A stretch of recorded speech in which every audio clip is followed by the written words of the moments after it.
Berlin से मुतिउल्लाह की खबर शामिल करते हैं। जर्मनी ने लॉकडाउन में नरमी करते हुए 28 अप्रैल से छोटे बारोबारी हजरात को काम करने की इजाजत दे दी। एहतियाती तदाबीर के साथ काम करने की परमिशन से जर्मनी भर पर इस इकदाम को सहराया जा रहा है। जर्मनी के शहर लेप्जिग के एयरपोर्ट पर दुनिया का सबसे बड़ा कार्गो जहाज 10 मिलियन मास्क चाइना से लेकर पहुंच गया।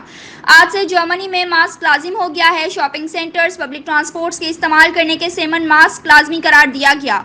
सोशल डिस्टेंसेस, 1.5 मीटर का फासला और मास्क के बगैर पब्लिक मुकामात, ट्रांसपोर्ट और सुपरमार्केटों में जाने पर 50 यूरो से लेकर 500 यूरो तक जुर्माने और दीगर सजाएं दी जाएंगी। हुकूमत ने गुज़िश्ता रोज प्रेस कॉन्फ्रेंस में आदा किया था कि कोरोना वायरस के फैलाव को रोकने में कारआमद इकदाम के पेश नज़र 27 अप्रैल से छोटे तजारती मार्केटें एहतियाती तदाबीर के साथ खोल दिए जाएंगे।